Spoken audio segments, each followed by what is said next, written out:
Welcome to Bible Study with Jairus. Romans 10, 3 principles that will help us to understand Bible better. First, I shared some of my own Bible reading experiences with this man. When we read a verse in the Bible, we should also pay special attention to the preceding sentence and the following sentence. Usually, the author has his own logic as he writes. The Bible is ancient and translated from other languages, and we sometimes read it with a dull mind and a lack of illumination.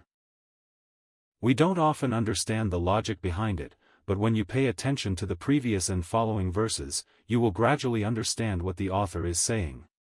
Second, especially when reading the New Testament, pay close attention to the Old Testament verses the author quotes. You need to go back to the Old Testament to see the background and importance of these quoted verses so you can understand why the author chose these particular verses out of all the verses in the Old Testament.